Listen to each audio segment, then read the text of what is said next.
Donc bonjour, donc le temps que tout le monde s'installe un petit peu, je vais juste présenter un tout petit peu comment ça va se dérouler au moins ce matin.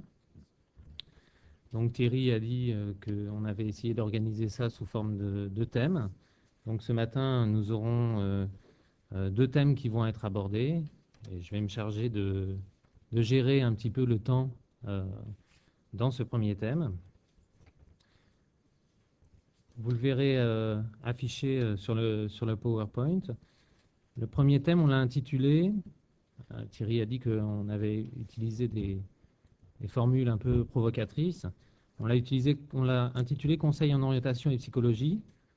Est-ce possible? Et donc on ne s'est pas arrêté là parce qu'on ne va pas remettre en cause quand même le lien entre conseil en orientation et psychologie, mais est-ce possible via Internet?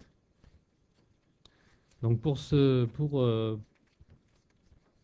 pour aborder ce thème, on a le plaisir d'accueillir nos deux intervenants, Sylvain Missonnier et Martine Poulain, pour deux communications d'une demi-heure, hein, qui seront suivies, donc après les deux communications, par un échange avec la salle de questions de 15 minutes environ, suivant le temps qui nous reste.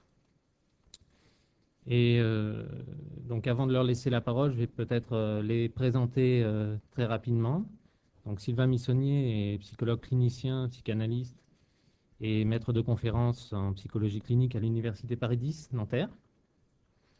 Il est membre fondateur de la revue Le Carnet Psy et co-responsable de l'axe de recherche intitulé Virtuelles, nouvelles technologies de l'information et de la communication au laboratoire de psychopathologie des atteintes somatiques et identitaires. Merci beaucoup. Je vais présenter Pardon. aussi Martine Poulain, comme ça je vais pouvoir vous laisser la parole ensuite, qui est ingénieure d'études au CNAM, chef du service orientation, conseil et accompagnement, et directrice du centre de bilan de compétences du CNAM. Elle parlera du thème qui nous intéresse à travers l'exemple du projet Pagode, qui signifie parcours guidé d'aide à l'orientation. Voilà. Donc je laisse la parole à Monsieur Missonnier pour son intervention. Merci beaucoup. Bien. Donc c'est vrai que je voudrais tout d'abord remercier vivement Thierry Bois pour sa pugnacité à organiser cette journée essentielle et à la convivialité des contacts que j'ai pu avoir avec lui à distance. Et c'est toujours intéressant de voir qu'est-ce qui peut se passer entre humains quand il y a comme ça un long parcours en distanciel à travers un certain nombre de médias qu'on vient d'évoquer ce matin. Et puis, il y a ce moment où on se retrouve en présence, en multimédia présentiel. Et dans ce choc qu'il y a là, dans cette mise à l'épreuve entre ce qui a été enregistré précédemment et ce qui est engrammé au présent, il y a certainement des enjeux tout à fait au cœur de notre problématique d'aujourd'hui. Alors, d'abord, j'aimerais partager avec vous l'idée que je n'ai pas vraiment de raison évidente d'être là pointé comme un expert sur votre sujet, car je n'ai aucune expérience de conseiller d'éducation, je ne sais pas grand-chose sur la psychologie du conseil en orientation, et je n'ai jamais fait de ma vie de bilan de compétences. Donc je n'ai pas d'expérience directe, donc accueillez mon propos comme une voie exotique et périphérique, mais qui, je l'espère, sera dans un esprit de complémentarité avec les lignes de force de votre réflexion. Alors, ce qui probablement a motivé Thierry Bois à m'inviter, c'est parce que effectivement, je suis repéré dans le landerneau du virtuel comme un militant, un psychanalyste militant en faveur d'une psychopathologie du virtuel quotidien, une psychopathologie psychanalytique du virtuel quotidien. Alors, Pour vous dire les choses très brièvement, ça consiste en quoi? Ça consiste à dire qu'il est temps que nous accueillons dans les institutions, dans les cabinets de consultation, que nous accueillons tout ce que les analysants, tout ce que les patients, tout ce que les sujets qui nous font l'honneur de venir nous rencontrer, ou de ceux qui viennent sur injonction, tout ce qu'ils disent autour de leur usage des nouvelles technologies ou des plus anciennes, comme le téléphone, eh bien, doit être considéré comme un matériau noble qui n'a rien à envier à ce qui pourra être dit sur les grands classiques, la voie royale du rêve ou d'autres choses. Il est bien certain que être face à un adolescent qui présente un certain nombre de difficultés de séparation, individuation avec les acteurs principaux du nid familial, qui vous raconte ce qui s'est passé pendant 2 jours où il avait perdu son téléphone portable, eh bien, vous pensez bien que le bon sens nous dicte d'être extrêmement attentif à la subtilité de ces propos, car tout ce que nous dirons, nous tous, par rapport à la perte d'un téléphone portable sera extrêmement révélateur de la nature psychologique des liens que nous entretenons avec les personnes importantes de notre environnement. Alors, c'est vrai aussi que mon expérience clinique s'enracine à la maternité. Ça fait maintenant 17 ans que je suis un praticien de la psychologie psychanalytique à la maternité. Et je ne vais pas m'étendre sur ce sujet, ce n'est pas le problème aujourd'hui, mais je vous dirais simplement que vous avez observé comme moi que les albums de famille aujourd'hui sont inaugurés par une photo d'un enfant à l'échographie. Et cette présence au cœur même de l'identité d'une photographie qui est finalement le produit d'une haute technologie du 3e millénaire, eh bien, je crois que ça montre très, très fortement combien est-ce qu'effectivement, on ne peut plus aujourd'hui envisager définir la personne humaine sans envisager l'intrication complexe qu'il a avec les outils, comme d'ailleurs depuis l'homme de Cro-Magnon, c'est l'héritage de Leroi-Gourhan, ce qu'on peut dire aujourd'hui de la synergie entre l'homme et l'outil est vrai de l'humain depuis sa verticalisation et son inscription dans le monde de l'outil. Alors, j'ai aussi une expérience clinique dans des CAMSP. Alors, les CAMSP, ce sont des centres d'action médico-sociale précoce où on s'occupe d'enfants handicapés. Et j'ai pu, à travers l'animation d'un certain nombre de groupes de parents, voir ce qu'il en était de l'importance de la solidarité entre pairs PAIRS qui pouvait émerger entre parents d'enfants handicapés, et en particulier entre des parents d'enfants porteurs d'anomalies extrêmement rares. Et c'est vrai que rencontrer une famille, après qu'elle ait découvert au fin fond de l'Australie une autre famille dont l'enfant avait lui aussi la même maladie orpheline, extrêmement rare, eh bien, il faut avoir vécu ça pour savoir aussi ce que peut représenter aujourd'hui ces mouvements d'affiliation tout à fait essentiels.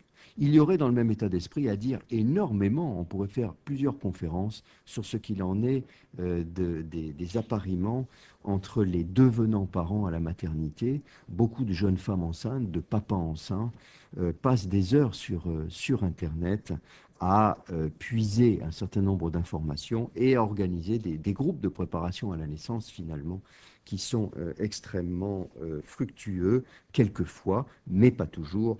Vous verrez que je viendrai à ce mais pas toujours. Bon. Et enfin, probablement que si Thierry Bois m'a invité, c'est aussi par mon appartenance donc universitaire, qui, à travers ces thèmes de recherche, donc vous l'avez dit, se centre sur la psychopathologie du virtuel quotidien, invite un certain nombre d'étudiants à travailler sur les jeux de rôle, sur l'addiction aux jeux vidéo, sur aussi la psychologie de tous ces usages-là, parce qu'avant de foncer tête baissée vers le qui grince et le psychopatho, encore faut-il s'occuper de la compréhension du psychologique sans a priori sur la toxicité de l'usage de ces outils. Et plus précisément, en tant qu'enseignant à Paris 10, je me suis inscrit avec quelques collègues dans un chantier tout à fait passionnant, pas toujours simple, mais extrêmement dynamisant, qui consiste à envisager l'apport d'enseignements en ligne qui viennent en complémentarité des enseignements en présentiel, comme, pour parler comme nos cousins québécois. Et ça va me permettre de vous dire d'emblée quelque chose que je crois être un des axes importants de mon propos. Cet engagement m'a mis en face d'une résistance opiniâtre d'un certain nombre de collègues, résistance qui était fondée sur un malentendu. C'est-à-dire que quand on commence à parler d'enseignement en ligne à une réunion collégiale à l'université, on se retrouve très souvent face à des réactions violentes où on vous dit « mais c'est absolument absurde, vous vous rendez compte, vous êtes enseignant en psychologie et vous êtes vraiment sérieux, vous voulez interagir par l'intermédiaire de machines refroidissantes, désaffectivantes, sinon déshumanisantes, et vous voulez commettre l'impair de maturer des jeunes adultes, de leur permettre de gravir les échelons pour conquérir leur identité de psychologue. Vous voulez faire ça en interagissant avec des machines. Et en général, ce quiproquo s'accompagne d'un autre a priori projectif qui est vous ne voulez le faire que en distanciel. Alors, cette âpreté-là, ces étincelles-là m'ont beaucoup appris et m'ont signifié ce que j'aimerais vous dire tout de suite là. C'est-à-dire qu'il y a très souvent cette angoisse qu'effectivement on se retrouverait seul face à la machine et qu'il y aurait une solitude qui serait majorée, c'est-à-dire qu'on sortirait du lien communautaire, du réseau intersubjectif qui nous unit tous à la communauté, et que qui plus est, il y aurait un vœu assez farfelu de la part des organisateurs de ce type d'enseignement de faire quelque chose qui serait uniquement en distanciel. Bon, alors ça, ce que j'aimerais vous dire tout de suite, et je pense que vous êtes nombreux ici à le savoir, c'est que ça ne marche pas. Et ceux qui nous l'ont montré de la façon la plus pragmatique, eh bien, ce sont les organismes de formation aux États-Unis qui, par exemple, dans les banques, ont monté des usines à gaz pour mettre en œuvre des programmes de formation du personnel uniquement en distanciel, et ça n'a pas fonctionné. C'est-à-dire qu'au jour d'aujourd'hui, avec le pragmatisme financier des organismes de formation, on en est arrivé à l'idée d'un métissage, c'est-à-dire que bien sûr qu'on considère qu'il faut un savant dosage de présentiel et de distanciel pour qu'il y ait des processus de métamorphose, des processus didactiques qui se mettent en place entre humains. Donc cette affaire-là, je l'ai conquis à partir de cette place d'enseignant, et j'ai vu combien est-ce que c'était difficile de faire entendre raison à des collègues en leur expliquant bien que, bien sûr, il ne s'agissait pas d'envisager le projet fou d'un tout distanciel, hein, le projet fou d'un tout distanciel. Je le dis maintenant comme ça, sans embâche. Alors, j'aimerais, dans le temps qui m'est imparti, vous livrer quelques postulats qui sont des postulats de psychologie psychanalytique que j'ai maintenant à l'égard de la plupart des sujets sur lesquels je suis amené à réfléchir, et que donc j'aimerais voir conjuguer ce matin avec cette question de la psychologie du conseil en orientation. Donc, je vous dirai rapidement ces 4 postulats. Ensuite, je dirai quelques mots sur une polémique qui a secoué notre communauté psychiatre, psychologue, psychanalyste depuis les années 2000. Quid des consultations sur Internet et quid de la relation d'aide sur Internet. Je vous dirai quelques mots là-dessus parce que je crois qu'il ne faut pas beaucoup d'imagination pour imaginer des résonances, des mises en perspective avec les questions qui vous occupent ici par rapport à l'orientation. Et enfin, j'aimerais conclure en disant quelques quelques éléments vous soumettre quelques éléments de réflexion sur ce qu'est maintenant pour moi, après avoir lu quelques articles envoyés par Thierry Bois sur votre art, du bilan de compétences, et en particulier un bel article de Jean Guichard. J'aimerais vous dire ce que représente pour moi le croisement entre l'anticipation des formes identitaires subjectives telles qu'elles sont travaillées dans la psychologie du conseil en orientation, et ce que je crois être ma compréhension des médiums, des médias et du médium Internet, des médiums distanciels et du média Internet. Voilà. Alors, les quelques postulats que j'aimerais vous soumettre comme une sorte de matrice à envisager après, à adapter à la relation d'aide sont les suivants. D'abord, c'est la prise de conscience de ce que Harold Searle appelle l'environnement non humain et l'importance de l'environnement non humain dans notre vie de tous les jours.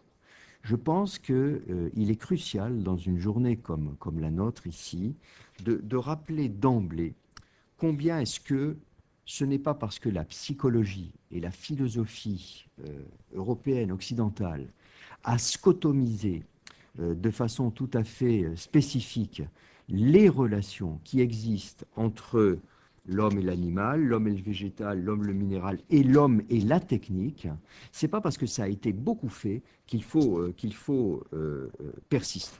Et c'est pour ma part vraiment dans cet esprit que je me suis toujours investi dans l'observation et la réflexion à l'égard de ce qu'il en est des relations entre l'homme et sa machine.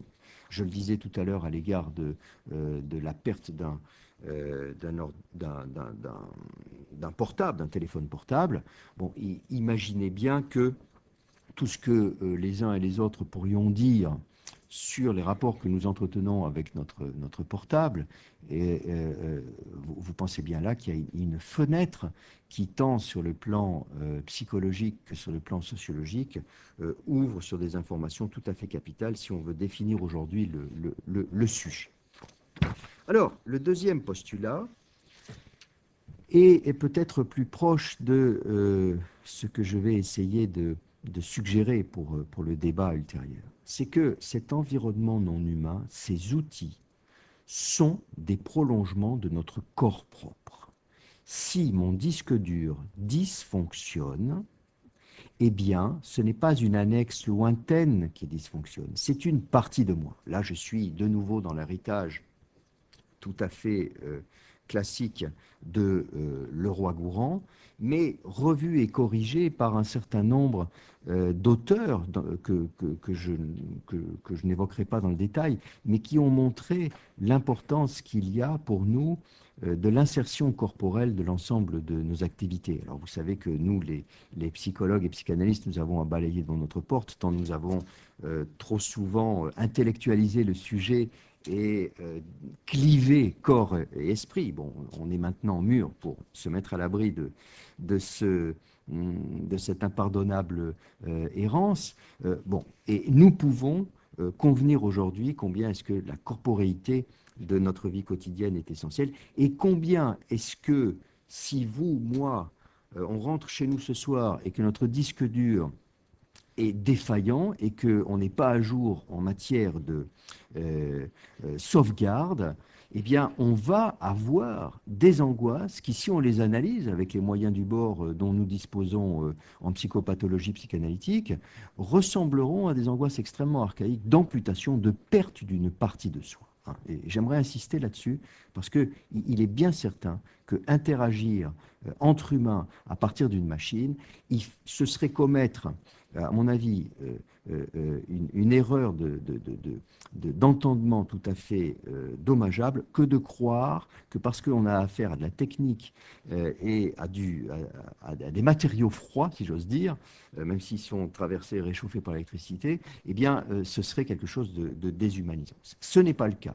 L'investissement subjectif que nous avons des machines montre bien qu'on est plutôt dans des corporéités croisées qui seront plus ou moins proximales ou plus ou moins distanciées selon les cas de figure, hein. Le troisième postulat que j'aimerais évoquer avec vous là maintenant est un postulat bien connu qui est celui dû au psychanalyste pédiatre anglais Winnicott. C'est le postulat de la transitionnalité, de l'ère de transitionnalité entre l'homme et l'outil. Alors l'exemple que je prends souvent, parce qu'il est vraiment primitif, c'est les rapports qu'un bébé peut avoir, évidemment avec son doudou, mais juste avant le doudou répondant clairement à la définition de Winnicott, je pense à la sucette, par exemple, hein, qui, quand on voit les murs de sucettes dans les supermarchés et dans les pharmacies, on peut considérer que c'est important de s'intéresser des rapports entre le bébé humain et cet objet non humain, de l'environnement non humain que représente la sucette. Je vous la fais courte. En matière de transitionnalité, il y a l'idée que l'humain va là trouver un espace ni totalement dans l'altérité, qui ne serait pas comestible pour le petit homme, ni totalement dans la mêmeté, dans l'identique à soi. On est dans un entre-deux, dans un métissage mi-moi, mi-autre. Et dans cet espace-là de transitionnalité, qu'est-ce qu'on fait? Eh bien, quand on est bébé ou un peu plus tard, quand on est dans le rebelote adolescent, on apprivoise l'altérité. Et pour l'apprivoiser, on se débrouille à l'avoir dans un laboratoire où elle est légèrement dosée. Et il est certain que affronter le grand chantier du rapport à l'autre différent de soi à travers des objets qui sont avec son odeur, avec sa proximité, mais aussi différents de soi, parce que quand on a 1 an et demi, qu'on est sur sa chaise et que la tétine tombe, on s'aperçoit qu'elle ne fait pas partie de soi. Donc vous voyez, on est dans quelque chose qui est à mi-chemin. Cette transitionnalité, vous le savez pour la plupart, parce que c'est une conceptualisation très répandue, pratiquement passée dans les mœurs, cette transitionnalité est un ascenseur développemental, cognitif, émotionnel, affectif et fantasmatique. C'est-à-dire qu'on a tous une immense dette à l'égard de l'investissement de ces espaces mi-moi, mi-autre qui nous ont permis petit à petit de sortir de là. Vous pensez bien que tous les outils Internet actuels sont potentiellement des candidats à cette transitionnalité. C'est-à-dire qu'il est bien certain que quand on est derrière son mail, quand on est derrière son chat, derrière sa machine, avec quelqu'un qu'on n'a jamais vu, avec qui il n'y a pas d'identité de lieu et d'espace, les a priori kantiens, mais qu'on est simplement dans une identité d'action, il est bien certain que l'altérité n'est pas la même. Pourquoi? Parce que comme vous le dira un adolescent qui aujourd'hui fait son éducation sentimentale sur les sites de rencontres et sur les chats, eh bien, quand on n'est pas deux dans la même pièce, il y a beaucoup de choses qu'on peut faire, mais il y a un certain nombre de choses qu'on ne peut pas faire. Vous avez remarqué. Et ça parle de soi-même. Et c'est pour ça qu'effectivement, le se rencontrer, passer de « Ah, on a chatté pendant des semaines dans nos chaumières, de nos chaumières, et puis un beau jour, on se retrouve dans un café », c'est pour ça qu'effectivement, il y a quelque chose de très important là, puisqu'il s'agit de passer de corps potentiellement sexué à corps sexué, parce que quand on est deux dans une même pièce, dans un café, la sexualité, la potentialité, la virtualité sexuelle prend une toute autre tournure, puisqu'on peut passer à l'action. Alors le quatrième et dernier postulat est peut-être le plus important par rapport à notre affaire. Il y a eu, dans les années 98-99, un certain nombre d'auteurs américains de grand talent, psychanalystes au demeurant, et je pense en particulier à Sherry Turkle, qui sont tombés en pamoison face à la transitionnalité de ces outils Internet. C'est-à-dire que quand ils allaient dans des dîners en ville, ici ou là, ils tombaient sur des rabat-joie qui leur disaient, prisonniers par leurs a priori, que Internet était aliénant, une porte ouverte à l'addiction, à la déshumanisation, et tutti quanti, vous connaissez les refrains. Et ces chercheurs, qui eux-mêmes étaient en pleine découverte de la créativité inhérente aux échanges qu'ils avaient via Internet, s'inscrivaient en faux à l'égard de tous ces opinions, finalement proférées souvent par des noms pratiquants. Hein. Les a priori sont jamais aussi terribles que quand ils sont justement déclinés par des noms pratiquants. Sherry Turkle et un certain nombre d'autres, dans leur défense de la créativité de ces outils Internet, se sont laissés emporter par leur élan. C'est-à-dire qu'ils ont déclamé ici ou là la transitionnalité toujours vérifiée des rapports entre l'humain et Internet. Et là, il y a un excès qu'on a mis un certain nombre de temps, nous cliniciens, à dénoncer. On a mis un certain nombre de temps à comprendre les limites de ça. Et c'est le quatrième postulat que je vous propose, c'est que cette transitionnalité entre l'homme et l'outil, entre l'usager d'Internet et le médium Internet, cette transitionnalité est toujours aléatoire. C'est-à-dire que ça n'est jamais gagné d'avance. Et c'est bien pour ça que l'Internet, les ordinateurs dans les écoles, ou pour quiconque, quelle que soit sa condition, eh bien, ce n'est pas gagné a priori, et ça va dépendre, et je prêche à des convaincus, ça va dépendre évidemment de la structure interne de l'individu, structure interne elle-même indissociable dans sa genèse et dans sa météo de tous les jours, des liens qui unissent ce ministère de l'Intérieur de l'individu avec son ministère des Affaires extérieures, c'est-à-dire des liens qu'il a avec son environnement. Il me reste combien de temps? Il me reste 5 minutes. 5 minutes.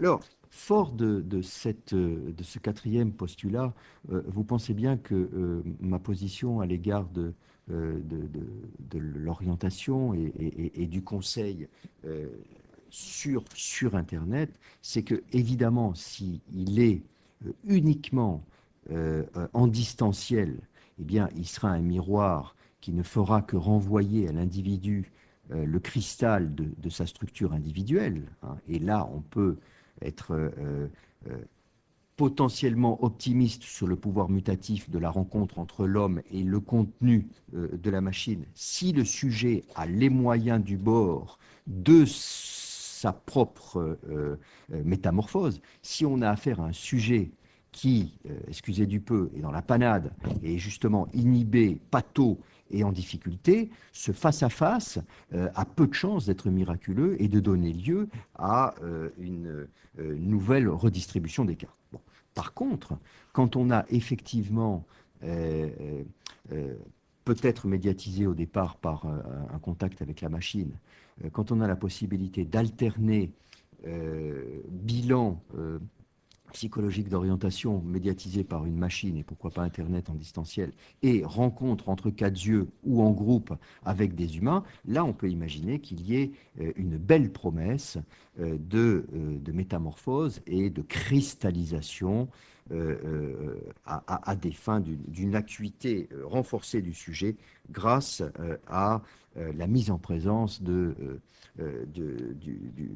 l'acteur de ce bilan de compétences.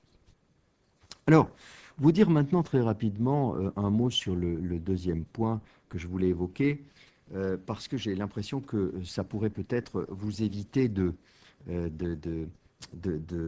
refaire quelque chose du même ordre. Il y a eu donc dans les années 2000 dans notre communauté toute une polémique assez dure entre ceux qui considéraient que parler de psychothérapie sur Internet, c'était une ineptie, et puis ceux qui considéraient, et puis d'ailleurs qui montaient des sites Internet en disant que c'était possible. Alors, le résultat des courses d'un point de vue légal, vu à travers le prisme du Conseil de l'ordre, c'est que, en l'absence de mise en présence, eh bien, on ne peut pas parler de psychothérapie. Donc là, c'est clair, c'est net, et après, force est de constater qu'il y a un certain nombre de gens qui continuent de profiter de l'absence de répression, il faut bien dire le mot, de répression sur Internet pour alimenter leur compte en banque. J'ai fait partie de ceux qui, très rapidement dans ce débat, ont dit psychothérapie, non, relation d'aide, oui. Et j'aimerais vous dire juste très rapidement pourquoi est-ce que je pense ça. Je pense ça parce que effectivement, si on est un adolescent déprimé, justement phobique du présentiel, de la coprésence dans une même pièce de deux corps sexués, et que justement c'est typiquement ce qui met mal à l'aise, ce qui met en difficulté, je prends un cas caricatural pour me faire entendre, eh bien je pense que oui, en effet, on va pouvoir mordre à l'hameçon de Fil Santé Jeune, site que je vous invite à visiter, de l'École des parents et des éducateurs. Site qui a été bâti par un certain nombre de gens que je connais bien, qui ont une expérience de la clinique téléphonique. Ils disent clinique téléphonique sans être mégalomaniaque, hein, c'est-à-dire que pendant des années et des années, ils ont réfléchi sur les rapports qui pouvaient s'instituer entre un suicidant et quelqu'un qu'on touchait au téléphone à SOS dépression ou SOS suicide. Et fort de cette expérience de la clinique téléphonique, se sont dit, oui, sur Internet, on peut bâtir des forums, bâtir des chats où des sujets en difficulté justement dans la vie au quotidien et qui vivent terrés dans leur mansarde avec les cartons de pizza et les cendriers pleins de joints, eh bien ceux-là, on a peut-être une petite chance de les atteindre par le biais d'Internet. Et qui sait, si on a affaire à quelqu'un qui aura une bonne stratégie, on pourra peut-être petit à petit, sans être trop pressé, l'amener un jour à une consultation de cette. Alors, mon scepticisme est grand sur ce chantier. Pourquoi? Parce que je note que les psychologues qui travaillent là sont souvent les plus jeunes et les plus inexpérimentés, alors, entendez-moi bien, que, à mon avis, ça devrait être exactement le contraire. C'est-à-dire que je pense que dans ce genre d'espace clinique, c'est là qu'il faudrait mettre les vieux renards de la profession. C'est-à-dire que c'est tellement difficile d'arriver à comprendre quelque chose dans les interactions subtiles psychothérapeutiques entre deux adultes dans une pièce, que c'est encore plus difficile que de comprendre comment ça marche avec un téléphone, et que c'est encore plus difficile que de comprendre comment ça marche dans un chat. Donc là, je crois qu'on a courageusement, et des journées comme celle-ci nous y invitent, on a à mettre les meilleurs d'entre nous sur ces questions-là, et ne surtout pas les laisser à des jeunes qui ont les meilleures intentions du monde, mais qui se forment sur le tas. Bon, je n'ai rien contre le fait qu'ils soient là, parce que justement, ils connaissent ces outils depuis leur tendre enfance, et ils ont une véritable originalité que nous n'avons pas toujours, nous qui nous sommes mis à tout ça sur le tard, mais je crois quand même qu'il faut en tout cas légitimement qu'il y ait une réflexion de grande qualité.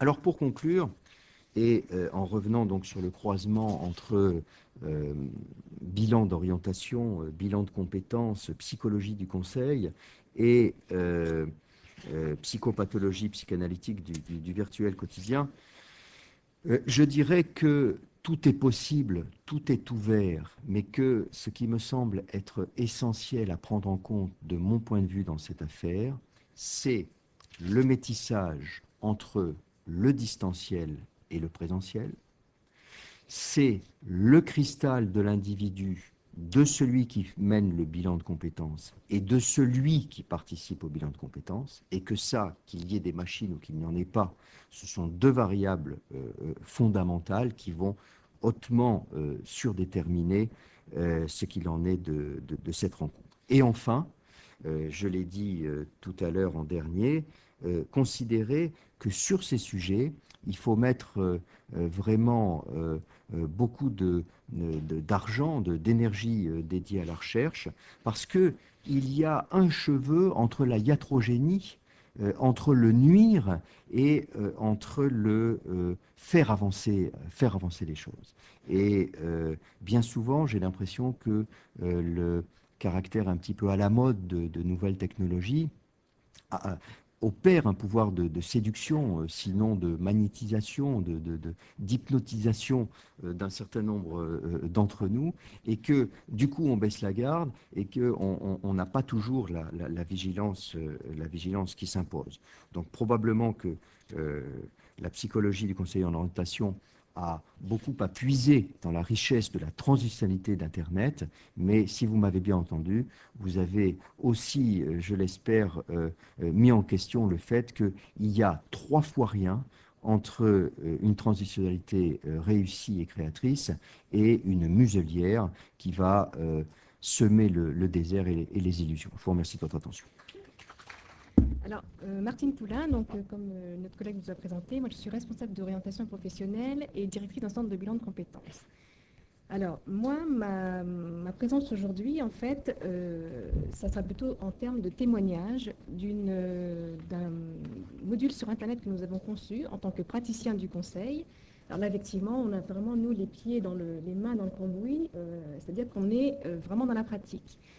Et je vais vous expliquer un petit peu d'où on est parti pour arriver justement à la construction d'un parcours guidé, parce qu'effectivement, comme le disait Daniel tout à l'heure, quand on parle aux collègues effectivement de conseil d'orientation, d'un aménagement possible dans leur pratique de quelque chose via l'ordinateur ou via Internet, on a tout de suite des résistances qui effectivement au départ peuvent être compréhensibles dans la mesure où on ne sait pas expliquer. Alors nous, effectivement, on a constitué un petit groupe de travail. Donc mon intervention va s'articuler déjà autour des apports de la construction d'un tel parcours dans un projet de formation, parce que je travaille dans une institution bien particulière que je vais vous présenter, qui est une institution de formation à destination des adultes. Et Thierry Bois a souhaité que j'intervienne aujourd'hui, effectivement, dans le sens où un parcours guidé pour les adultes pourrait être transférable, effectivement, pour les jeunes, en sachant qu'effectivement, on est tous, en tant que conseillers, amenés à travailler aussi bien avec un public jeune qu'avec un public plus adulte. Les changements dans les pratiques des conseillers, ça c'est le thème, effectivement, qui pourrait faire débat, et la réflexion autour de la construction de tels outils et les apports de quelques principes méthodologiques. Parce qu'effectivement, en tant que praticien, donc on a effectivement une déontologie à respecter, et on a essayé au cours de ce parcours, justement, de rester, tout en étant dans une pratique de conseil, donc avec le respect d'une dialogie d'humain à humain, voir en quoi Internet pouvait apporter quelque chose dans cette pratique de conseil. Alors, la construction du parcours, alors ce projet a été constitué effectivement, donc pas tout seul dans un coin. On a eu pour une partie des conseillers d'orientation praticiens, donc ça j'insiste, parce qu'ils ont été vraiment le moteur de cette constitution de parcours, parce que sans eux, effectivement, on n'aurait pas pu avancer beaucoup, parce que rien de tel de se rapprocher de la pratique pour pouvoir parler ensuite de cette pratique, donc la prise de recul. Ensuite, nous avions effectivement des consultants extérieurs pour tout ce qui était la partie développement, constitution des pages web, parce qu'effectivement là, on était hors de notre champ de pratique, des informaticiens pour le développement informatique et des enseignants en ergonomie donc de l'institution du CNAM, qui effectivement nous ont aidés pour tout ce qui était évaluation du parcours et voir un petit peu si les pages, les couleurs, les phrases, etc. correspondaient effectivement aux internautes. Alors, le parcours d'orientation, il est parti d'un constat. Pour vous expliquer un petit peu la démarche, le CNAM, on ne m'entend pas? Voilà.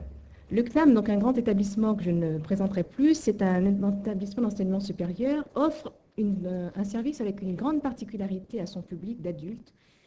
C'est l'un des rares établissements où l'on trouve au niveau des universités en France, donc un accueil, une information, une orientation et un conseil individualisé. Alors, j'insiste sur ce point parce que c'est un processus qui est mis en œuvre, qui est mené par des conseillers praticiens et des enseignants en période forte, je vous expliquerai pourquoi, et qui, avant de s'inscrire dans un parcours de formation type, c'est-à-dire avant de s'engager dans l'élaboration de quelque chose, on leur offre un service, donc gratuit, qui est de réfléchir un petit peu sur ce parcours. Donc ce service existe au CNAM depuis déjà, je crois, une quarantaine d'années, donc à un certain recul, et s'est instauré dans une espèce de pratique qui est devenue pas systématique, parce qu'une pratique au premier sens du terme est une pratique en évolution, et on s'est retrouvé face à quelque chose vraiment d'inattendu. C'est-à-dire que dans le contexte de post-modernité dans lequel nous sommes, on a des changements des systèmes de formation, donc par exemple avec le LMD, donc un gouffre vers la formation de plus en plus important.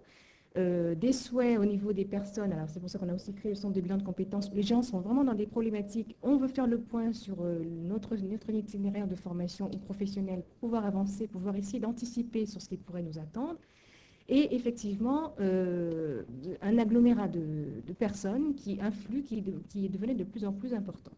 Alors, dans la constitution du parcours, nous ayons dit de toute façon qu'effectivement, on ne pouvait pas remplacer un échange d'humain à humain par une machine entre la personne face à son projet devant une machine. Donc, on a construit un programme, en fait, un parcours tel qu'on l'appelle, ce n'est pas un programme, qui de toute façon nécessite un entretien individuel en amont, en aval, pardon. C'est-à-dire que tout est possible. Alors, on a fait ça à partir d'analyse de pratique. Tout est possible en termes de préorientation, d'information et d'accueil, etc. Mais à partir du moment où on rentrait dans la problématique du projet personnel, il fallait effectivement que ce soit en face à face. Enfin, nous, on ne voit pas, en tout cas, si dans la salle, il y a des personnes qui y arrivent. On n'a pas réussi à décortiquer la pratique pour arriver à la modéliser, parce qu'effectivement, il faut arriver à modéliser une pratique pour arriver à la faire retranscrire sur Internet. Donc, tel était en fait notre point, si vous voulez, de rupture, c'est-à-dire on ne pouvait pas aller au-delà de cette partie. Alors, le constat, effectivement, comme je disais tout à l'heure, donc des personnes de plus en plus en grand nombre, avec des effectifs, effectivement, comme dans tous les établissements, de plus en plus restreints, c'est-à-dire qu'on n'embauche plus de conseillers en formation parce qu'effectivement, il y a des contraintes budgétaires, mais d'un autre côté, la demande sociale reste prégnante et les personnes augmentent. Alors, on est arrivé au constat, dans une pratique, alors pour l'avoir vécu, où effectivement un rythme de réception du public très très soutenu, c'est-à-dire qu'avec les journées de travail 8 heures ou 9 heures par jour, il fallait aussi recevoir des personnes de plus en plus nombreuses. Et on s'est retrouvé devant la question, que faire face à cette affluence? Alors, avec un sentiment quand même au niveau des praticiens, donc ça c'est assez général, où notre fonction finalement dans ce contexte un petit peu de pression, était venue finalement à une surinformation, c'est-à-dire à passer quasiment 3/4 de notre temps, alors un temps imparti qui est autour d'1 heure à peu près par personne, un 3/4 du temps consacré à une information. Donc on se retrouvait à répéter, par exemple, quand quelqu'un veut faire une formation, les horaires, le type de formation, le programme de formation, les prérequis de formation, etc. Mais ceci aux dépens d'une orientation conseil telle que nous, en tant que praticiens, nous la concevons, c'est-à-dire rentrer dans la problématique alors identitaire aussi du sujet pour pouvoir aller un petit peu plus loin de son souhait de formation qui était, lui, c'est la demande en fait formalisée au départ. Alors, une innovation dans les pratiques. Alors, cette innovation, alors je dis innovation parce qu'elle a été portée par l'institution, parce qu'elle a fait partie d'un contrat quadriennal de l'établissement. Vous savez que tous les 4 ans, les institutions d'enseignement supérieur doivent effectivement élaborer un projet et être dans une espèce de dynamique d'innovation. Et le ministère demande effectivement des dynamiques en termes de pratique, d'orientation et de conseil. Qu'est-ce que vous pouvez changer dans votre système? Alors, le programme est bâti de la façon suivante. Donc, les objectifs, en gros, c'était d'obtenir une première information sur les formations du CNAM, avec ce que je vous disais tout à l'heure, les conditions d'accès, les prérequis, l'organisation, etc. Et d'apprécier un petit peu la faisabilité du projet de formation en tenant compte, évidemment, de critères facilitateurs pour sa réussite. Alors, au CNAM, effectivement, les critères de facilitateurs sont connus, mais ça, c'est avec la pratique. Il y a les facteurs de temps, c'est-à-dire que c'est des cours du soir, donc quelqu'un engagé dans une formation doit prendre en compte le fait qu'elle travaille toute la journée, qu'elle vient en cours le soir, que c'est l'aménagement temporaire, qu'il y a la vie de famille, etc. à prendre en compte. Il y a l'engagement dans la formation, parce qu'effectivement, comme dans tout début à l'université, que c'est valable aussi au CNAM, on a un taux d'abandon important à la fin du mois de décembre. La motivation réelle pour faire les formations, et puis tout ce qui était un petit peu méthode de travail. Alors, sur la partie faisabilité du projet, ce sont des petits quiz, en fait, que les conseillers d'orientation ont mis en œuvre pour essayer effectivement de permettre à la personne, alors de chez elle, parce qu'on a quand même adhéré au fait que les personnes arrivent avec quelque chose déjà en l'état, de voir un petit peu si l'offre, donc la première information, si l'offre correspondait éventuellement à ce qu'ils recherchaient, ou pas du tout, parce que des fois, des personnes s'embarquaient dans des choses, mais sans forcément avoir pris le temps d'y réfléchir plus que ça. Choisissaient un titre de formation ou une spécialité qui leur parlait, mais sans plus. Et ensuite, d'apprécier la faisabilité, c'est-à-dire de se poser des premières questions sur, effectivement, est-ce que je suis prêt à m'engager dans une formation, est-ce que c'est vraiment ça qu'il me faut? Donc, on s'était dit qu'effectivement, si toute cette première phase d'information et de voir des petites questions de premier niveau était déjà prise en compte par le sujet, ils arriveraient en fait face à nous, donc les conseillers, effectivement, où effectivement on aurait pu aborder dans un temps un peu plus long la problématique du projet. Alors, on est toujours parti avec une formalisation, c'est-à-dire que via le parcours, à chaque étape, donc c'est un parcours guidé dans le sens où c'est vraiment, on ne laisse pas la personne naviguer sur un site internet comme effectivement il a la possibilité sur d'autres sites. Il est vraiment guidé dans sa pratique, dans son déroulement, pardon. Et à chaque étape, il peut imprimer des choses sur effectivement où il en est de sa démarche et pour qu'il y ait, parce qu'effectivement on s'était dit s'il y a quelque chose de formalisé, ça peut avoir un retour aussi sur sa prise de conscience. Donc ça, c'était un petit peu au niveau de la construction. Et ce document écrit sert aussi de base, les personnes n'arrivent plus sans rien, à un entretien individuel avec un conseiller. Alors, l'instrumentation que je vais vous présenter tout à l'heure, donc on a travaillé pendant quasiment une année universitaire sur ce projet, avec plusieurs échanges, plusieurs groupes de travail pour élaborer les modules, etc. Il a été testé pendant des forums d'information, dans des salles d'attente, c'est-à-dire où les personnes, au lieu d'attendre ou d'être reçues par quelqu'un, avaient la possibilité justement de tester l'outil. Et il a été mis en ligne en janvier 2002. Alors avec évidemment beaucoup de connexions au niveau de la première année, la deuxième année. Et là, on a dû effectivement, avec la remise à plat de l'offre, arrêter le système juste depuis l'année dernière, qui va être remis en route au mois de janvier 2007, parce qu'effectivement, on est en réactualisation de l'offre de formation. Donc, avec tout un décryptage, parce qu'effectivement, ça ne se construit pas tout seul. Il faut vraiment que l'offre de formation soit au point. Alors, l'objectif de ce dispositif était vraiment de préparer l'auditeur à préciser son projet, avec les deux phases dont je vous ai parlé précédemment, suivi par un entretien. Alors, le travail préparatoire, pour nous, est un travail, effectivement, on disait tout à l'heure, les personnes vont sur Internet, impriment parfois pléthore d'informations, mais ils ne savent pas très bien dans quel sens, c'est-à-dire impriment, arriver avec des tas d'impressions, mais... Alors, nous, on découvrait aussi des choses, parce qu'effectivement, on n'est pas non plus toute la journée sur Internet, mais n'avait pas une prise de recul et comment s'approprier l'information. Alors, c'est vraiment là-dessus qu'il faut, à mon avis, il faudrait qu'on travaille davantage. C'est-à-dire que Internet, très bien, donc effectivement, dans notre contexte de post-modernité, tout va très vite, il faut aller très vite, on imprime tout très vite, on trouve tout très vite, mais il y a la phase de à quel moment prend-on le temps de s'approprier toute la masse d'informations que l'on a éditées ou que l'on a trouvées quand on tape Google, etc. Et donc, c'est ce travail, donc c'est un petit peu dans cette logique, parce qu'effectivement, pour nous, c'était un terrain vraiment neuf. Comment ce travail préparatoire pouvait être approprié par le sujet, justement, qui avait pris le temps de s'y faire. Alors, effectivement, c'était pour éviter des erreurs d'objectifs, c'est-à-dire on a eu beaucoup, alors c'est typique au CNAM, mais les personnes s'engageaient dans les formations qui, pendant un certain temps, étaient très, très longues. Et en bout de course, se disait effectivement, non, finalement, ce n'est pas la formation que j'aurais dû faire. Des approches pédagogiques inadaptées où des gens, par exemple sur Internet, décidaient de faire des formations à distance et se rendaient compte effectivement qu'il n'y avait aucune accointance entre faire des formations à distance et puis le lien que je peux avoir avec mon ordinateur, donc ils n'étaient pas du tout dans leur schéma de pensée. Et des charges de travail non réalistes, c'est-à-dire que les personnes s'inscrivaient à une quantité effrayante de modules, effectivement, qui n'aboutissaient pas parce qu'il y en avait beaucoup trop. Alors, la méthodologie, et c'est ce qui pourrait en tant que praticien, c'est là-dessus que j'aimerais insister. On a conçu ce module parce qu'effectivement, quand on construit des modules, des parcours sur Internet, etc., il faut bien savoir dans quel schéma on s'inscrit quand on veut construire de tels modules. Alors c'est pour ça que je dis partir des pratiques, c'est un point sur lequel j'insiste beaucoup. Et donc nous sommes partis sur une analyse des pratiques professionnelles des conseillers en orientation du CNAM pour permettre la première structuration du parcours. Parce qu'effectivement, qu'est-ce que nous allions mettre, par où commencer, par où terminer, s'il y a une fin possible, etc. En sachant qu'un parcours est serré dans le temps, parce que ça ne doit pas durer 3 heures. Ça ne va pas durer 1 heure non plus comme un entretien. Comment arriver à le séquencer pour qu'il y ait quelque chose à la sortie qui soit aussi travaillé et réapproprié par le sujet. Alors, cette structuration a été validée par l'ensemble, alors il y a eu un petit groupe de travail, mais ensuite par l'ensemble des conseillers d'orientation qui se sont dit, bah oui, effectivement, ça correspond effectivement à la structuration que l'on pourrait avoir si nous voulions formaliser notre pratique.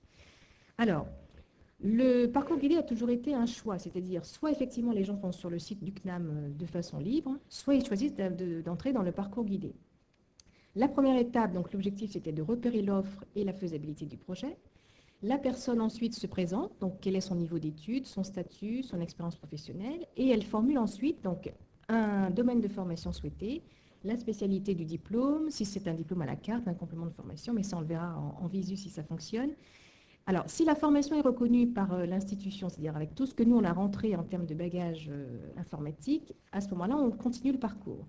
Mais l'idée était, on ne laisse pas quelqu'un en plan, même si effectivement au CNAM, on ne propose pas la formation d'infirmière, par exemple. Il peut y avoir une personne qui se connecte et puis se dit, bah, le CNAM aurait pu faire ça. S'il n'y a pas la formation d'infirmière, effectivement, il y a toute des propositions de listing avec les institutions par spécialité qui pourraient proposer la formation souhaitée. Donc l'idée était effectivement, on ne laisse pas quelqu'un qui s'est connecté même pendant 5 minutes, puis on n'a pas au CNAM, donc allez voir ailleurs. Donc l'idée était quand même aussi dans un suivi de la personne jusqu'à la sortie possible par nous. Et la deuxième étape, donc c'est ce qu'on a appelé la préorientation de la personne.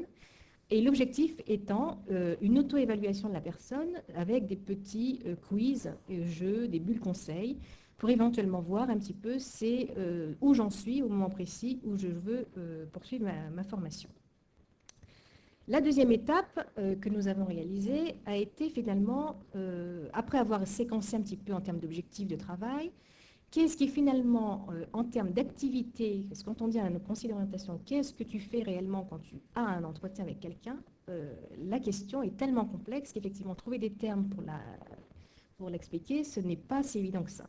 Alors, on a essayé de mettre en exergue un tronc commun des pratiques des conseillers, c'est-à-dire un séquençage. Alors, ce séquençage a été très difficile parce que vous, sur le terrain, vous le connaissez tous les jours. C'est une pratique globalisante ou effectivement intégrée, où il y a plusieurs niveaux d'activité qui s'entremêlent, qui s'entrecroisent en interaction. Comment alors arriver à formaliser cette interaction? Alors, on est parti. Alors là, je vais pas je vous le montre rapidement. On a été favorisé par 2 points. C'est-à-dire qu'au CNAM, on accueille quelqu'un, le processus d'orientation va de l'accueil de la personne jusqu'au conseil en orientation professionnelle. Et notre chance, le CNAM a eu un apport là-dessus considérable, c'est qu'effectivement, il y a un séquençage avec des acteurs différents qui ne mènent pas forcément, qui n'ont pas fait effectivement les mêmes pratiques.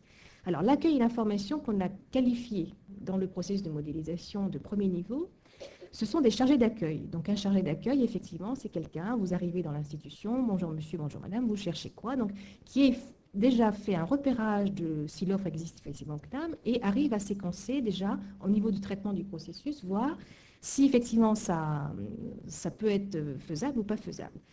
Et la deuxième partie, c'est l'orientation, le conseil via une information qu'on a appelée plus soutenue, c'est-à-dire en complément de l'information du premier niveau, qui est menée par les conseillers d'orientation professionnelle. Alors, ce séquençage qui est un peu... Alors, je voulais juste vous présenter, mais ça, ça fera faire l'échange d'une discussion. On a fait un travail d'entrée et de sortie. C'est-à-dire, quand quelqu'un arrive, qu'est-ce qu'on lui demande? Parce qu'effectivement, quand on veut construire un parcours, on arrive à une modélisation du parcours. Pour modéliser quelque chose, il faut arriver à le séquencer et à le rendre un petit peu lisible par chacun. Alors, les 3 activités, l'accueil, l'information, l'orientation et le conseil, avec les praticiens particuliers, on a essayé de voir un petit peu à l'entrée ce qui était posé et les objectifs de sortie, c'est-à-dire jusqu'où un chargé d'accueil, par exemple, pouvait répondre à quelqu'un.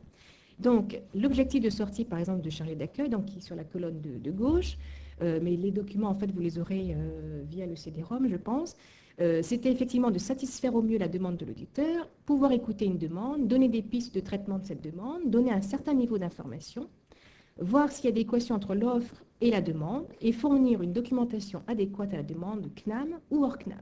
Donc ça, effectivement, c'est un travail de séquençage, alors que nous avons mené, parce qu'effectivement, on a travaillé au niveau national, parce que le CNAM est présent un petit peu partout, on a travaillé au niveau national sur l'élaboration d'une charte que je pourrais vous faire passer sur l'accueil, l'information des chargés d'accueil du CNAM.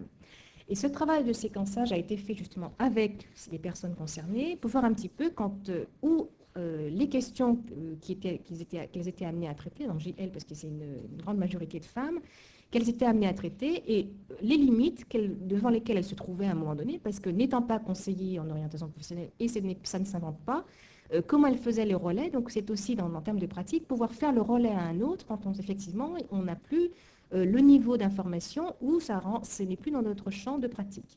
Donc un découpage qui nous a permis effectivement de faire le premier niveau de pagode et une deuxième partie de pagode, en fait, comme on verra tout à l'heure, qui concerne plus précisément l'orientation et le conseiller avec effectivement les objectifs d'entrée et les objectifs de sortie, en sachant qu'effectivement, à ce niveau aussi, il peut y avoir au niveau pédagogique, par exemple, des relais, les conseillers font des relais aux enseignants, parce qu'effectivement, à un certain niveau de conseil en pédagogie, ben, on n'est plus le pédagogue en question, donc on fait un relais. Donc savoir faire aussi, avoir un retour sur sa pratique, c'est savoir aussi faire, avoir aussi la prise de recul pour savoir où on s'arrête aussi dans sa pratique.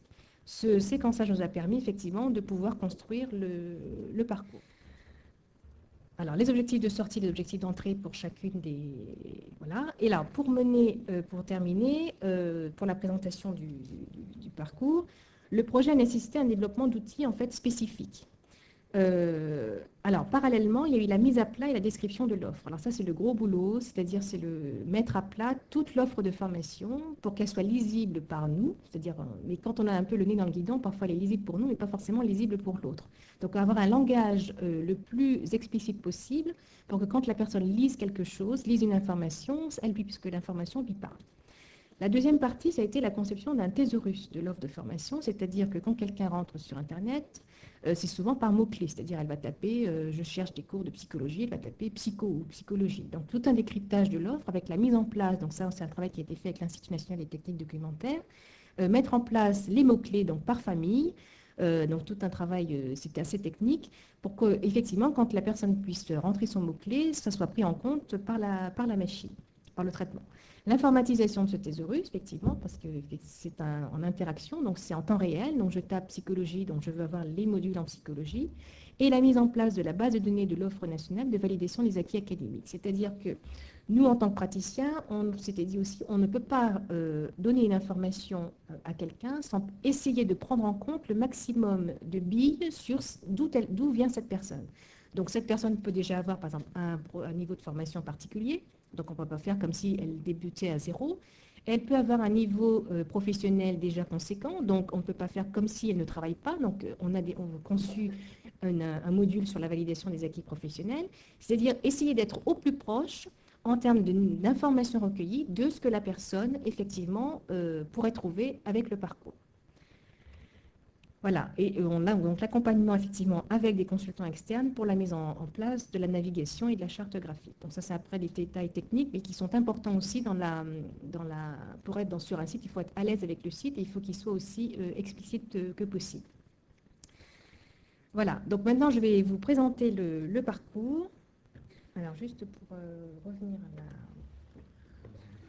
à la page... On appuie.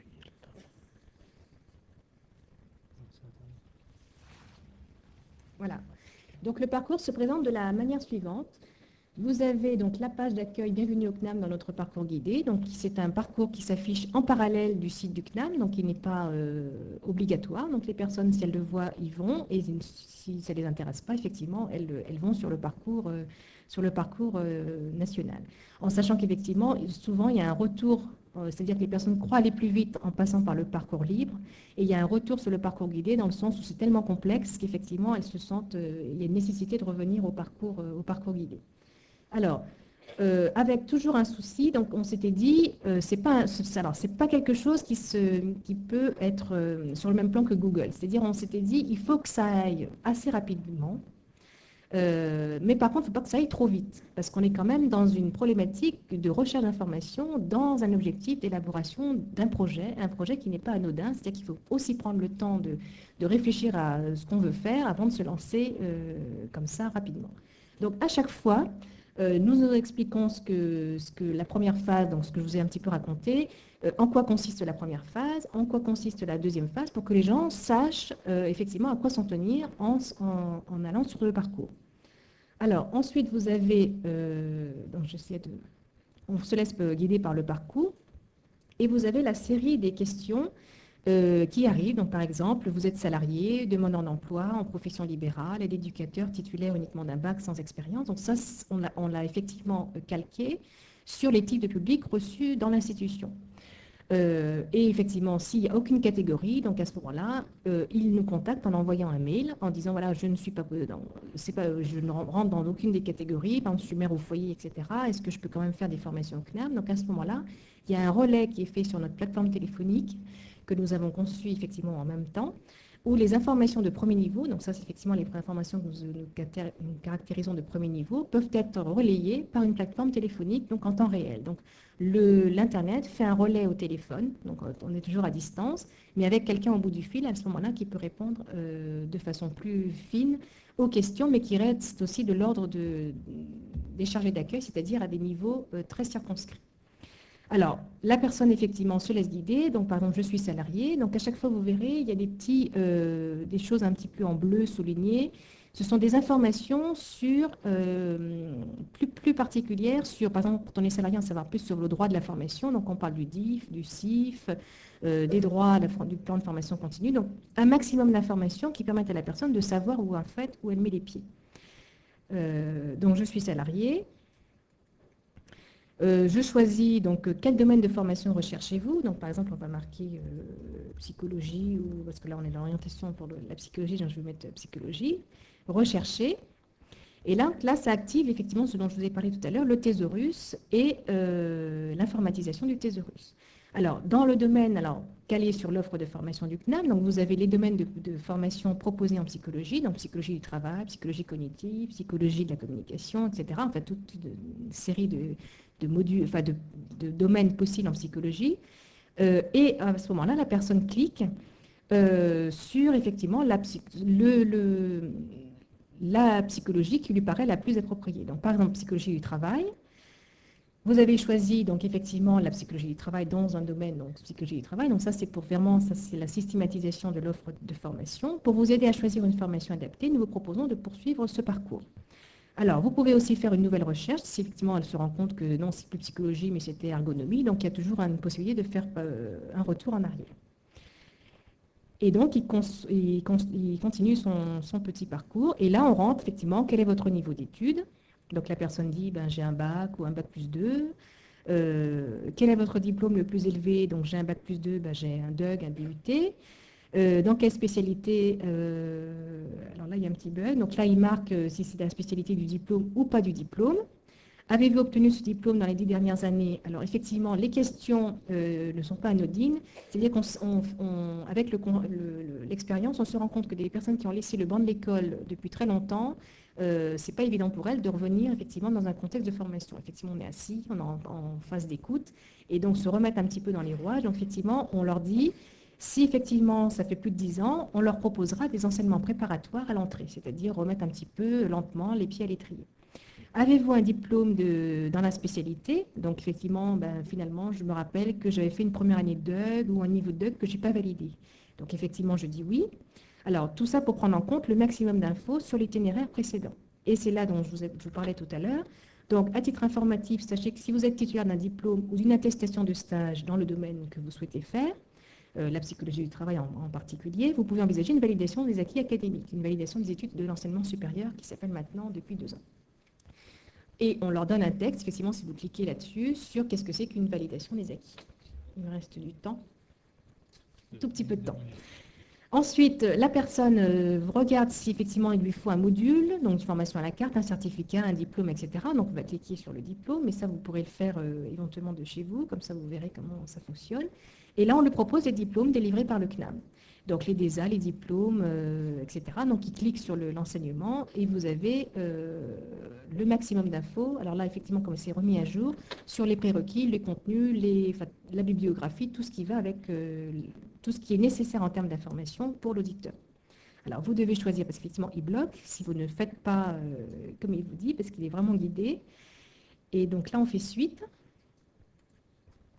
La durée de l'expérience, donc ça c'est sur le module de validation d'expérience. Donc les gens qui viennent chez nous ont généralement une activité professionnelle, mais ça c'est pour tout ce qui est prise en compte de la validation des études de l'expérience professionnelle. Donc ça, il faut qu'on le prenne en compte pour éventuellement proposer à la personne de faire un dossier de validation si effectivement elle a travaillé en amont dans la spécialité.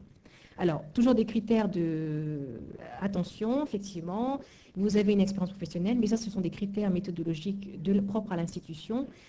À chaque fois des clignotants sur attention, est-ce que vous avez bien pensé à votre expérience professionnelle? Et alors, ce dont je vous parlais tout à l'heure, le bilan de la première partie, c'était le bilan d'étape, où effectivement, il y a un recensement de ce que la personne est, ce qu'elle a voulu faire, ce qu'elle souhaite faire, le diplôme qu'elle a éventuellement choisi et un retour en arrière si elle le souhaite. Alors, les personnes ont toujours la possibilité d'enregistrer leur parcours, c'est-à-dire qu'ils mettent un numéro ou leur nom, et s'ils veulent se reconnecter une autre fois, ils partent avec le numéro et le nom de l'état où ils repartent du bilan d'étape qu'ils avaient préalablement saisi. Et là, vous avez la partie préorientation, donc c'est la partie des quiz, avec le module sur la maturation du projet, le module sur l'entourage, le module sur le temps, le module sur les... Alors, ce sont des modules qui ont été conçus, comme je l'ai dit tout à l'heure, par les conseillers d'orientation. Alors, la maturation du projet, c'est par exemple, est-ce que ça fait longtemps que vous n'avez pas lu? Est-ce que ça fait longtemps que vous avez assisté à un colloque? Pour voir si les personnes sont dans une démarche de formation ou si c'est des gens qui ont complètement arrêté à un moment donné. Donc, la reprise va être d'autant plus difficile. Voilà. Le temps, il y a un petit calcul sur, effectivement, si vous avez déjà 4 heures de transport par jour, vous travaillez plus de 40 heures par semaine, etc., vous avez une vie de famille et que vous voulez consacrer du temps à vos loisirs, une semaine qui aboutit à 50-55 heures, c'est un petit peu difficile à gérer en même temps qu'un projet de formation au CNAM où les cours sont dispensés le soir. Donc, peut-être prévoir une formation dans le cadre d'un plan de formation en journée, etc., dans une autre institution. Alors, on n'oblige pas les gens à faire le CNAM, c'est vraiment dans une démarche d'élaboration de projet. Donc effectivement, si la personne trouve ce qu'elle souhaite dans l'institution, elle y reste. Sinon, il y a toujours une voie de sortie. Mais notre pari était toujours d'accompagner la personne le plus loin possible dans sa démarche d'élaboration de projet. Voilà. Et ensuite, donc, il y a un deuxième bilan d'étape suite au parcours où ils ont les résultats de leur quiz. Alors, ce ne sont pas des tests psychologiques, on attend bien. Ce sont des quiz qui permettent à la personne de s'auto-évaluer avec des bulles conseils, des quiz pour un petit peu se dire est-ce que j'ai pensé à telle ou telle donnée. Donc, il a un bilan, donc ils sont très, très fervents des résultats du bilan. Et ensuite, ça fait aussi une base de discussion lors d'un entretien avec un conseiller. Voilà. Donc, ce que je voulais vous dire pour conclure, c'est qu'effectivement, quand on se lance dans des parcours à distance, on n'est pas contre des parcours à distance en tant que praticien. Enfin, là, c'est un témoignage de la part aussi de mon équipe. Mais il y a tout un travail de formalisation de ce qu'on fait en amont qui doit être pris en compte aussi avant de pouvoir dire à quelqu'un voici la machine et essayer de faire votre projet de formation. Voilà.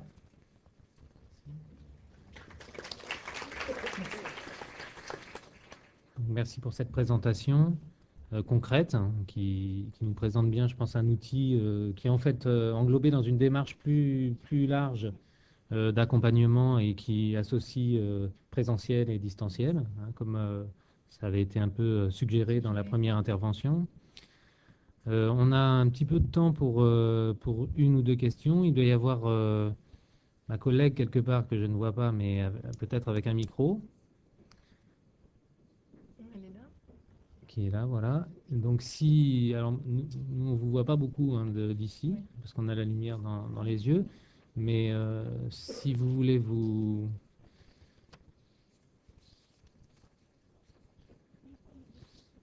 Le micro ne fonctionne pas. Alors si quelqu'un a une ou deux questions, on a un petit peu de temps pour ça.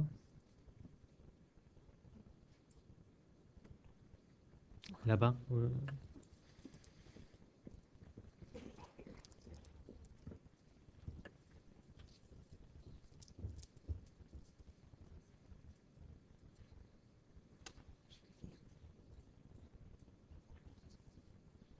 Merci. Oui, ma question est la suivante. Qu'est-ce qu'il en est des personnes qui ne peuvent pas accéder à cette transitionnalité, justement? Parce que en écoutant la présentation que vous avez faite sur Pagode, ce que je trouve super. On a envie essayer de travailler, à réfléchir à quelque chose comme ça. Ça me faisait penser à la façon dont maintenant je suis obligée de pratiquer pour accéder à ma banque. À savoir que quand je téléphone à ma banque, eh bien, je tombe sur un 0800, je passe par une plateforme qui se trouve je ne sais où dans le monde.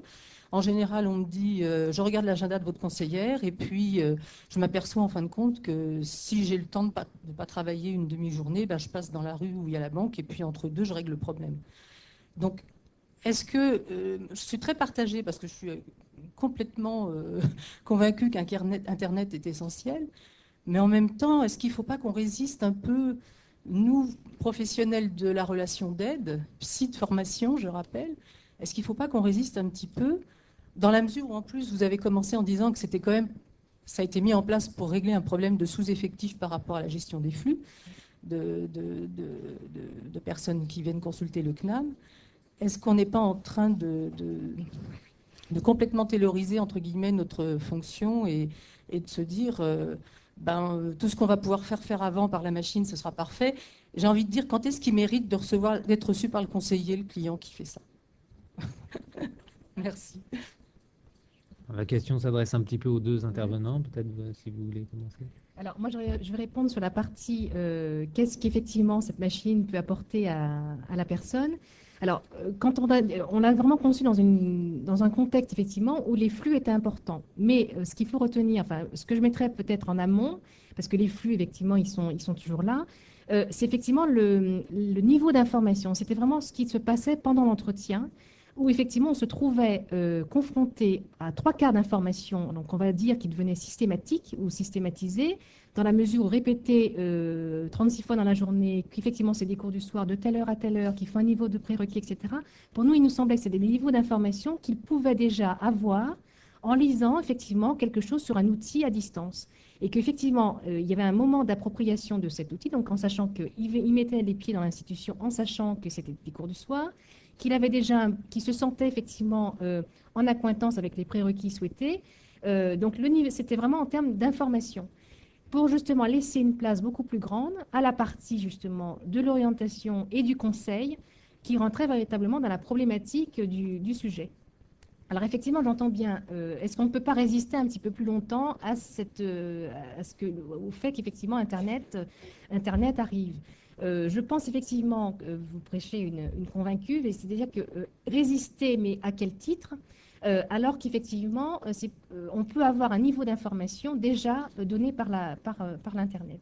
Et je me dis que c'est quelque chose qui va aussi avec notre temps, dans le contexte de post-modernité. Il faut que les gens à distance, donc à la Réunion ou ailleurs, puissent aussi avoir accès au minimum d'informations, parce qu'effectivement, ce qui se passait jusqu'à maintenant, c'est que les personnes étaient obligées de se déplacer au 292 rue Saint-Martin, entre autres, pour avoir une information, parfois en disant, écoutez, non, on ne fait pas le diplôme d'infirmière.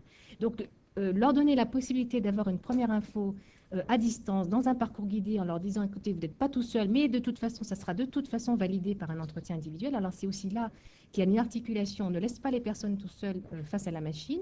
On leur demande de s'approprier un petit peu des éléments d'information, comme quand vous allez acheter une maison, vous regardez d'abord le plan, si vous avez le budget, etc. Vous n'arrivez pas devant le promoteur en disant, voilà, je vais acheter une maison, ça va réfléchir en amont, si on a l'argent, si on veut vraiment déménager, etc. Donc, c'est un peu une problématique où mettre la personne dans un système où je réfléchis d'abord à ce que je veux faire. Donc, c'était pour nous une amorce de travailler sur un projet de formation. De toute façon, validé ensuite par l'entretien individuel qui, pour nous aussi, est indispensable pour justement la réalisation du projet.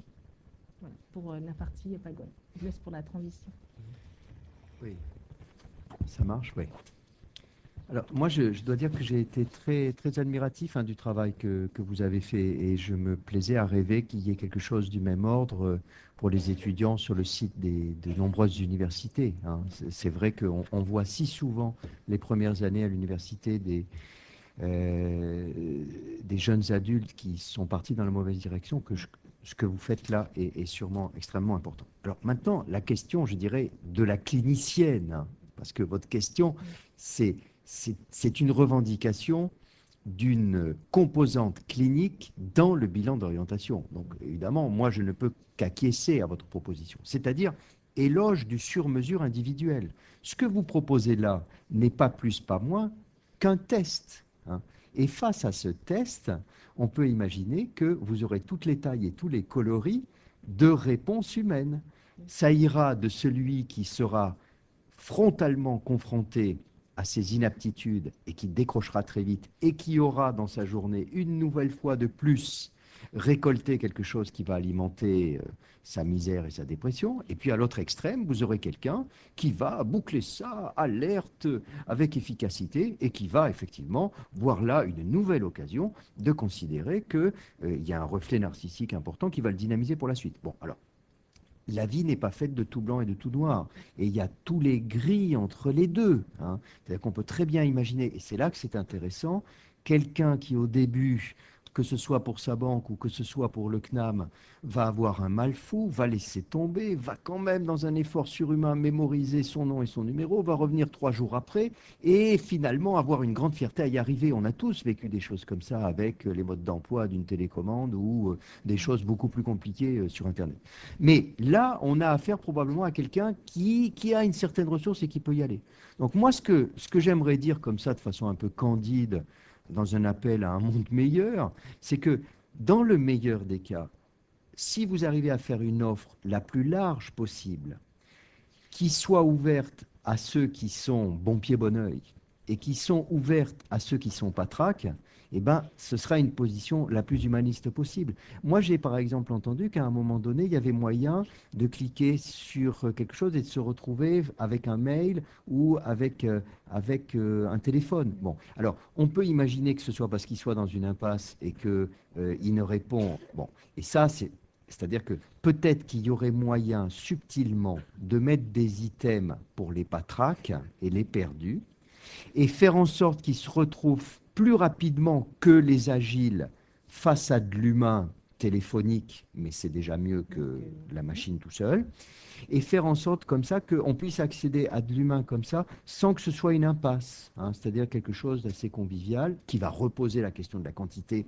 du nombre des chargés d'accueil, etc., mais qui pourrait offrir à ceux qui sont en difficulté d'avoir plus rapidement la possibilité d'ouvrir vers l'humain. Et comme on sent bien à votre ton que vous êtes profondément humaniste et que vous n'êtes pas favorable à l'élitisme, on se dit que finalement, le tour de table avec un clinicien serait drôlement intéressant. Et je suis sûr que c'est ce que vous faites, hein. Enfin, au CNAM, il y a des gens très bien. Si vous en parlez avec 2 jours, je pense que vous allez avoir ce qu'il faut, hein.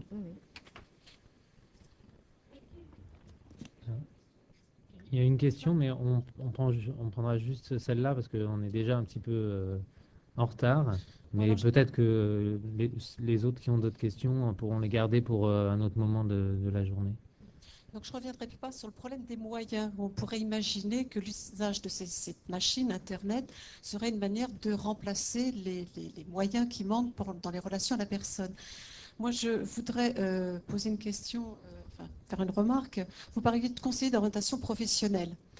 Pour nous, conseillers d'orientation psychologue, il nous semble que le fait d'être psychologue, c'est montrer qu'il y a besoin de psychologie dans la construction d'un parcours, dans la construction d'un projet d'une personne, qu'il soit jeune ou adulte. Et la manière dont vous le présentez ne me semble pas être dans ce cadre. Donc ça m'interpelle et on ne parle peut-être pas de la même chose. Et puis je voulais demander à Monsieur Missonnier, dans la mesure où il parle de cet outil, quelle est la place qu'il accorde au sein de l'Université de Paris-X dans le cadre de la formation des étudiants en psychologie, pour éviter que ce soit les plus jeunes, peut-être moins bien formés, qui arrivent, ou s'ils sont bien formés, est-ce que ça risque de faire bouger cet aspect des choses? Alors, pour répondre à la première question, j'emploie effectivement le terme de conseiller d'orientation professionnelle parce qu'effectivement, au CNAM, il n'y a pas que des conseillers d'orientation psychologues. La moitié d'entre eux, effectivement, ont le titre de psychologue avec ce qui va avec le titre, donc conseiller d'orientation psychologue.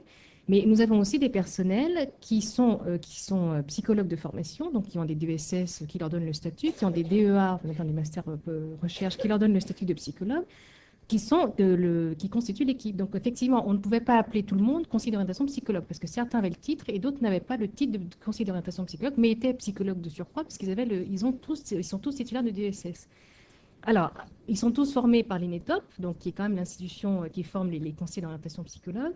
Nous sommes dans la lignée, effectivement, où le psychologique prône, donc les conseillers d'orientation psychologue, entre autres, les deux qui ont été en amont du projet, sont COP, avec le statut de psychologue. Effectivement, au début, s'était posé la question, est-ce qu'on peut effectivement faire un parcours à distance en gardant le côté psychologique?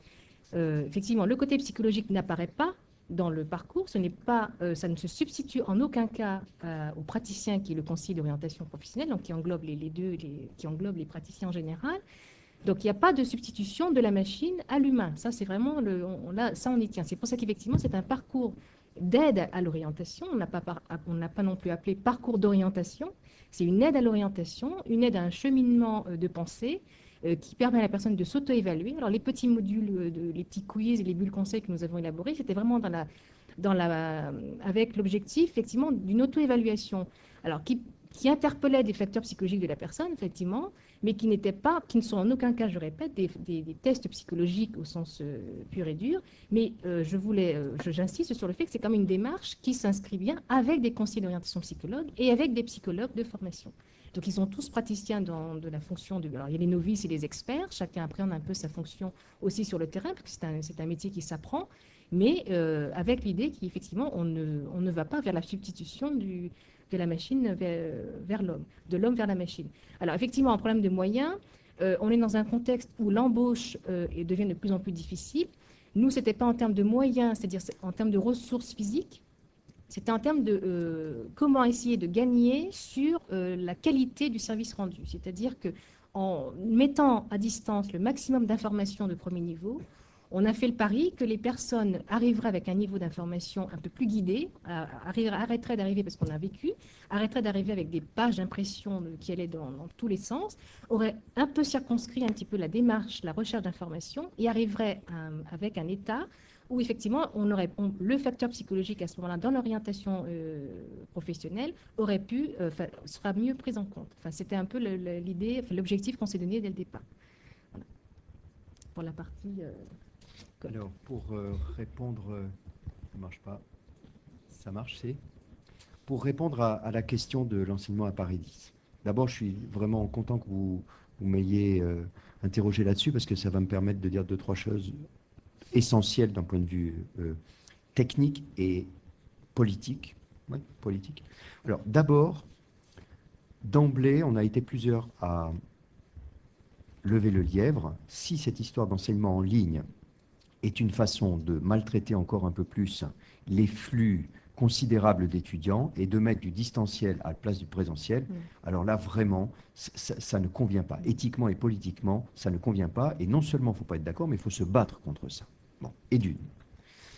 Et pendant la crise du CPE, on a bien vu qu'un certain nombre pouvaient être tentés de substituer à l'université en présentiel des cours en distanciel qui venaient aussi comme des actes politiques anti-grève CPE. Bon, il y aurait beaucoup à dire. Deuxième point, le mot, peut-être pas magique mais clé, c'est tutorat. C'est-à-dire que tous les enseignements en ligne qui se surajoutent donc, jamais de substitution, qui se surajoutent et qui cherchent à compléter l'enseignement en présentiel sont systématiquement bordés par des espaces interactifs avec des grands frères et des grandes sœurs que nous présentons en amphi. C'est-à-dire que les étudiants de licence et de maîtrise qui s'occupent du tutorat des premières et maintenant on démarre cette année les deuxièmes années, sont présentés aux étudiants et ils n'arrêtent pas d'interagir avec eux. C'est-à-dire que sur les documents qui sont distribués en ligne, il y a tout de suite la possibilité d'avoir une relation humaine avec des gens qui sont très spécifiques, puisque justement, ce ne sont pas des adultes, ce ne sont pas des enseignants, ce sont des comme eux un peu plus loin sur le parcours. Et cet aspect-là nous paraît aujourd'hui comme étant vraiment névralgiquement important, c'est-à-dire l'enseignement à distance en complément du présentiel, oui, mais bordé par cette interactivité, ce qui est une pétition de principe qu'on ne veut pas à tout prix laisser l'étudiant dans une forme de solitude face à ce genre de choses. Alors, il ne faudrait pas non plus trop en faire là-dessus et ne jamais rien produire qui permette à l'étudiant de s'autonomiser, parce qu'il faut bien aussi cheminer avec un jeune adulte, c'est aussi l'amener à l'autonomie. Mais il nous paraît là que les identifications qui se font avec les tuteurs sont extrêmement importantes. Donc, ramener à votre débat, la question, ça serait quid d'envisager des gens qui ont vécu le parcours quelque temps auparavant et qui pourraient participer à la formalisation de ce que vous faites là maintenant. Enfin, c'est cette dynamique entre ceux qui y passent et ceux qui y sont passés avant et qui peuvent discuter avec les professionnels. Je suis désolé, je sais que c'est très frustrant. Je vois qu'il y a beaucoup de questions qui pourraient être posées, mais on a une deuxième partie dans la matinée et je voudrais laisser quand même la parole aux autres intervenants. Je remercie encore Monsieur Lissonnier et Madame Poulain de leurs interventions et je vous propose de passer tout de suite à la seconde partie donc de la matinée.